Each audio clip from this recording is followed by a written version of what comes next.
हैं वैदिक संस्कृति के अध्येता डॉक्टर अरुण कुमार जायसवाल जी। नमस्कार। नमस्कार।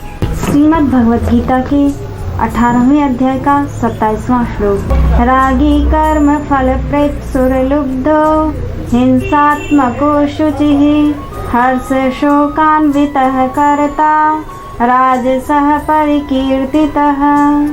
जो कर्ता आसक्ति से युक्त कर्मों के फल को चाहने वाला और लोभी है तथा दूसरों को कष्ट देने के स्वभाव वाला अशुद्धाचारी और हर्ष शोक से लिप्त है वह राजस कहा गया है। एक प्रश्न है कि किस प्रकार का कर्ता राजसिक होता है, साथ ही यह भी बताएं कि किस प्रकार का कर्ता परिणाम पाने के लिए कुछ भी कर सकता है। हमारी भी एक जिज्ञासा है कि राजसिक कर्ता परेशान क्यों रहता है। भगवान इस श्लोक में कहते हैं जो कर्ता वासना में है यानी आसक्ति से युक्त, कर्म फल प्राप्ति का इच्छुक यानी कर्म के फल को चाहने वाला, लोभी दुरासई यानी दूसरों को कष्ट देने के स्वभाव वाला, अशुद्धाचारी और सरलता पूर्वक उत्तेजित या हतोत्साहित होता है यानी हर्ष और शोक से लिप्त होता है, ऐसा कर्ता राजसिक है। वह कर्ता रागी है, राग में रहता है, राग में ही जीता है यानी आसक्त रहता है, मतलब वह परिणाम पाने के लिए कुछ भी कर सकता है, हिंसा भी कर सकता है, दूसरों को हानि पहुंचाने वाला काम करता है, उसके कार्य मन की अशुद्धियों को प्रतिबिंबित करते हैं। एक कर्ता जो कार्य के समय हर्ष में होता है, कभी शोक में, इस प्रकार का कर्ता राजसिक होता है। जितना मन स्थिर शांत उतनी सात्विकता, जितना मन अस्थिर चंचल, जितनी वृत्तियों में चंचलता उतनी राजसिकता। चंचल वृत्ति में हर्ष और शोक होंगे, चंचल वृत्ति में परिणाम नहीं मिलेगा तो किसी को मार डालेगा। चंचल वृत्ति में लोभ होगा और चाहिए, ज़्यादा चाहिए, फिर कर्म जो किया उसका फल चाहिए ही चाहिए, नहीं तो परेशान रहेगा, और जो कार्य करेगा उसमें पूरी तरह लिप्त हो जाएगा, आसक्ति हो जाएगी। ऐसा कर्ता राजसिक कहलाता है। श्रीमद् भगवत गीता के 18वें अध्याय का 28वां श्लोक। अयुक्तः प्रकृतः स्तब्धः शठो नैष्कृतिकोलसः विषादी दीर्घसूत्री च कर्ता तामस उच्यते। जो कर्ता अयुक्त, शिक्षा से रहित, घमंडी, धूर्त और दूसरों की जीविका का नाश करने वाला तथा शोक करने वाला आलसी और दीर्घसूत्री है वह तामस कहा जाता है। एक बात बताएं कि किस प्रकार का कर्ता तामसिक है, उसकी क्या क्या वृत्तियां हैं। हमें भी एक प्रश्न पूछना है कि लोग सदैव अपना दोष दूसरों पे डालते हैं, किस गुण की अधिकता के कारण वो ऐसा करते हैं। भगवान कहते हैं अस्थिर, अशिष्ट या भद्र, घमंडी, द्रोही, आलसी, निराश तथा कार्य को बार बार स्थगित करने वाला कर्ता तामसिक है। तामसिक कर्ता मन में अनुशासन रहित यानी अयुक्त है। वह व्यक्ति आंतरिक शुद्ध प्रणाली का कोई अनुशासन नहीं रखता। अपरिष्कृत यानी शिक्षा से रहित, घमंडी, धूर्त यानी कपटी, द्रोही यानी दूसरों की जीविका को नाश करने वाला, आलसी, विषादी, दीर्घसूत्री यानी टालने वाला। जो अभी करता है वो बाद में किया जाएगा, ऐसा सोचने वाला कर्ता तामसिक है। यदि मानव जीवन का अध्ययन करें तो हम यथार्थ में देख सकते हैं, थोड़े बहुत अंतर के साथ सभी लोग सरलतापूर्वक देख सकते हैं और ऐसे लोगों को हम पा सकते हैं। अंग्रेजी में कहावत है, procrastination is the thief of time. दीर्घसूत्रता समय का चोर है। एक बार की बात है, एक लड़का पढ़ता था, उसके शिक्षक कक्षा में आए। उस दिन नियमित कक्षा नहीं थी, अतः उन्होंने कहा दीर्घसूत्रता समय का चोर है। उस लड़के ने पूछा यह क्या है। हम इसका अर्थ नहीं समझ पाए। वे अच्छे व्यक्ति थे। ब्लैक बोर्ड पर उन्होंने गुड़िया का चित्र बनाया, सिर के पीछे बाल की 4 चोटियां निकाली, फिर बोले बच्चे यह सिर समय है और हर समय घूमता रहता है, यह कभी स्थिर नहीं है, इसको कैसे पकड़ेंगे, समय को कैसे पकड़ा जाए। जब ये 4 चोटियां तुम्हारी ओर आए तो तुम इन्हें पकड़ लो, यदि तुम ऐसा नहीं कर पाए तो तुम्हें अगले घुमाव की प्रतीक्षा करनी पड़ेगी, यानी समय नष्ट होगा। कोई चोटी पकड़ लो तब वो तुम्हारी तरफ आए। जब वो बोर्ड पर लिखे चित्र समझा रहे थे, विद्यार्थी प्रसन्न थे और वे अध्यापक की विनोद प्रियता पर हंस भी रहे थे। अतः वे अंग्रेजी में बोले इंडोमाइटेबल लाफ्टर, तुम्हें अदम्य हंसी आ रही है। किसी ने पूछा श्रीमान अदम्य शब्द का अर्थ क्या होता है। बोर्ड के पास गए, अदम्य शब्द जल्दी में लिखा, बोर्ड गिर पड़ा। अब वह अधिक ठहाके लगे। अतः इस पाठ में लिखा गया दीर्घसूत्रता समय का चोर है, अतः समय को हमें 4 चोटियों से पकड़ना है, तब वे बहुत कुछ उपलब्ध कर सकते हैं। ऐसा मत कहें कि मेरे पास समय नहीं है। एक प्रशिक्षित मन 24 घंटे में बहुत कुछ प्राप्त कर सकता है, जो कि एक अप्रशिक्षित मन नहीं कर सकता। एक विद्वान, एक वैज्ञानिक, एक प्रधानमंत्री और हम सबको 24 घंटे मिलते हैं, पर वह विद्वान या वैज्ञानिक या प्रधानमंत्री 24 घंटे में कितना कुछ कर लेते हैं और हम इतना कम करते हैं। जीवन का अर्थ है समय। जो जीवन से प्यार करते हैं वे आलस में समय न गंवाएं, पर हम नहीं जानते मन को कैसे प्रशिक्षित किया जाए। यह पाठ हमें सीखना होगा। समय के बारे में कभी शिकायत नहीं करना चाहिए। हमेशा मन की शिकायत करें, क्योंकि वह समय व्यतीत करना नहीं जानता और उससे कुछ प्राप्त करना भी नहीं जानता। अतः दीर्घ सूत्रता एक तामसिक गुण है। गीता के श्लोक में इसी पर बल दिया गया है। नैष्कृतिका का अर्थ है दुर्भावपूर्ण, दूसरों पर दोषारोपण करना। आज यह प्रवृत्ति हमारे समाज में बहुत प्रचलित है। यह अत्यंत तामसिक गुण है। दूसरों में दोष ढूंढना, दूसरों के बारे में बुरा बोलना, इसे रोका जाना चाहिए। एक मानव मन की अत्यंत दोषपूर्ण स्थिति है विषाद यानी निराश। जैसे पहले कहा गया, दीर्घ सूत्री जो काम को टालता है, यह दृष्टिकोण कि आज नहीं कल, कल नहीं परसों यानी टालता रहता है। तमोगुनी का लक्षण है खुद काम नहीं करना, अस्थिर रहना, घमंडी होना, अपना दोष दूसरों पर डालना। ऐसा व्यक्ति तामसिक होता है। श्रीमद् भगवद गीता के 18वें अध्याय का 29वां श्लोक।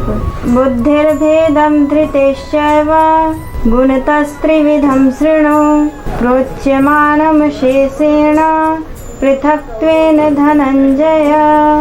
हे धनंजय, अब तो बुद्धि का और धृति का भी गुणों के अनुसार 3 प्रकार का भेद मेरे द्वारा संपूर्णता से विभाग पूर्वक कहा जाने वाला सुन। हमारी जिज्ञासा है कि बुद्धि और धृति के अनुसार गुणों के कितने प्रकार के भेद बताए गए। एक बात बताएं कि धृति का क्या अर्थ है। भगवान इस श्लोक में कहते हैं कि इसी प्रकार का वर्णन बुद्धि और धृति का भी किया जा सकता है।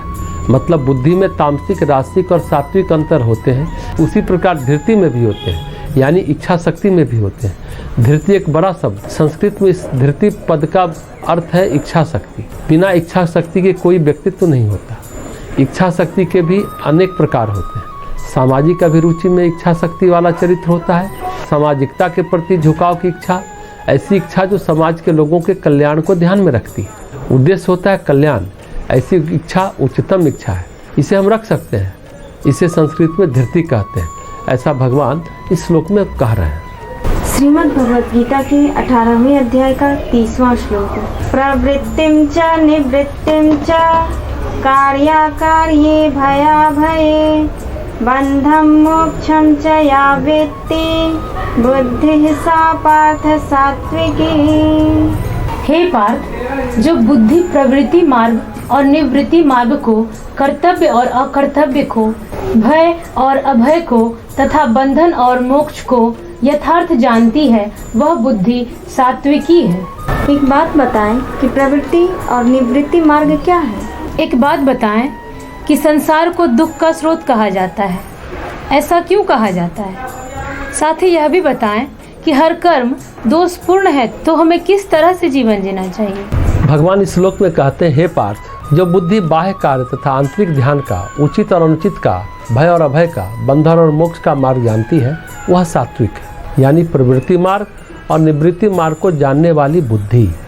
प्रवृत्ति मार्ग का मतलब है गृहस्थ में रहते हुए फल और आसक्ति को त्याग कर भगवद अर्पण बुद्धि से केवल लोक शिक्षा के लिए राजा जनक की भांति बरतने का नाम प्रवृत्ति मार्ग है। निवृत्ति मार्ग का मतलब है जो देहाभिमान को त्याग कर केवल सच्चिदानंद घन परमात्मा में एक ही भाव से स्थित हुए श्री सुखदेव जी और सनकादिकों की भांति संसार में उपराम होकर विचरने का नाम निवृत्ति मार्ग है।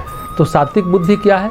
जो कर्म को जानती है, कर्म से हटना जानती है, जो किया जाना है, जो नहीं किया जाना है, भय और अभय, बंधन और मोक्ष को जानती है।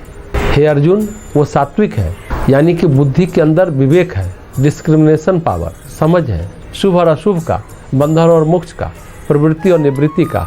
वह बुद्धि जो कर्म और आंतरिक ध्यान का मार्ग जानती है, क्या किया जाना है, क्या त्यागा जाना है, यानी उचित अनुचित जानती है, वह बुद्धि सात्विक है। हमें रासिक और तामसिक बुद्धि की तुलना में सात्विक बुद्धि का सौंदर्य समझना है।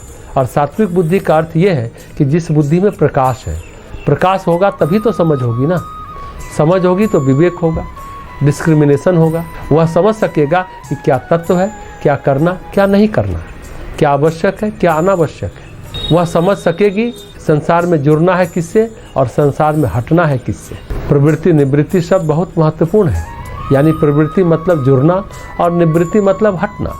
प्रवृत्ति बंधन का कारण होती है, निवृत्ति मोक्ष का कारण होती है। प्रवृत्ति भय का और निवृत्ति अभय का कारण है। मूल बात प्रवृत्ति और निवृत्ति है। बंधन मोक्ष, भय और अभय इसके परिणाम है। प्रवृत्ति बंधन और भय का, निवृत्ति मोक्ष और अभय का कारण है। ये जो बुद्धि जान लेती है वह बुद्धि सात्विक है। भगवान बुद्ध ने कहा संसार जो है सदा सदा दुख का स्रोत है। जन्म दुखम जरा दुखम जाया दुखम पुनः पुनः। बार बार जन्म का दुख है, बार बार बीमारी का दुख है, बार बार पत्नी का दुख है या बार बार पति का दुख है। ये संसार दुख है और दुख का स्रोत है। अब इसको जो सुख का स्रोत मानता है वह समझदार नहीं है। बहुत महत्वपूर्ण बात है। ये बात भगवान गीता में कहते हैं, जिस तरह धुएं से आवृत है अग्नि उसी तरह दोषों से आवृत है कर्म। कोई भी कर्म संपूर्ण रूप से दोष मुक्त नहीं है, यानी कि प्रत्येक कर्म में दोष है, चाहे वो कर्म छोटे हों चाहे वो कर्म बड़े हों। अब यज्ञ भी कर रहे हैं जो बड़ा कर्म है, परम कर्म है, पर लकड़ी में कोई कीट पतंग है, यज्ञ कर्म में जीव हिंसा होगी। साथ में कई लोग बैठकर करेंगे, किसी को बुरा लगेगा किसी को भला लगेगा, मतलब कर्म मात्र दोषपूर्ण है। तो क्या करना चाहिए?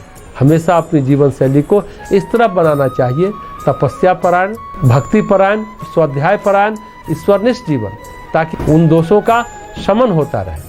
हम कितना भी सात्विक खाना खाएं, रासिक तामसिक भोजन यानी मिर्च मसाला मांस अंडा नहीं खाएं, ठीक है, दूध फल सब्जी खाएं, लेकिन हर खाने से तो मल ही बनेगा ना। ऐसा कोई भोजन नहीं है जिससे मल ना बने। ऐसी कोई वायु नहीं है जिसमें सिर्फ सुगंध ही सुगंध है, दुर्गंध ना हो। ऐसा कोई वायु नहीं है। हर कर्म में जब दोष है तो दोष के शमन के लिए जीवन शैली में व्यवस्था होनी चाहिए। जैसे शरीर है तो मल बनेगा, मल त्याग की व्यवस्था है, वैसे ही दोषों के निवारण की व्यवस्था है, यानी तपस्यापूर्ण जीवन शैली, ईश्वर परायण यानी भक्तिपूर्ण जीवन शैली होनी चाहिए। मल निष्कासन की व्यवस्था होनी ही चाहिए। संसार में जब आए हैं तो कर्म बंधन होंगे ही, तो प्रवृत्ति और निवृत्ति को समझना है, भली भांति समझना है। बुद्धि में यह बात होनी चाहिए। ज़्यादा प्रवृत्ति की ओर भागेंगे, ज़्यादा बंधन की ओर भागेंगे, लेकिन प्रवृत्ति न हो ऐसा संभव भी नहीं है। कुछ न कुछ तो होगी ही, कम हो ज़्यादा हो। सभी में निवृत्ति न हो ये भी संभव नहीं है।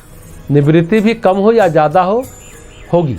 तो कहने का मतलब है यह समझो संतुलन कितना तोला कितना माशा, कितना क्या, ये जो बुद्धि जानती है तो वह बुद्धि सात्विक है। वह बुद्धि हमें ले जाती है धीरे धीरे मोक्ष की ओर, प्रकाश की ओर। तमसो मा ज्योतिर्गमय, अंधकार से प्रकाश की ओर ले जाती है। ये बात हमें हमेशा याद रखना चाहिए, जो स्वामी विवेकानंद ने कहा कि यह संसार फूलों से ढका हुआ सरा मुर्दा है। फूलों से ढका हुआ सरा मुर्दा मतलब फूल हटाओ तो दुर्गंध आनी ही आनी। उनसे किसी ने पूछा आपने संन्यास लिया? तो बोला हाँ हमने संन्यास लिया। तो क्या भगवान मिले? तो उन्होंने कहा नहीं। तो अच्छा भला बाल बच्चा परिवार करते, बरिष्ठी पढ़ते और करते, जीवन में संसार में आगे बढ़ते। जानते हैं विवेकानंद ने क्या कहा? गंगा जल न मिले तो क्या मैं गंदे नाली में कूद जाऊं? तो ये संसार सभी दृष्टि से दुख का ही स्रोत है, ये स्वामी विवेकानंद भी कहते हैं। तो दुख से हटने के लिए हमें धीरे धीरे प्रवृत्ति मार्ग को छोड़ना है और निवृत्ति मार्ग को अपनाना है, जो इस श्लोक में भगवान अर्जुन को कह रहे हैं।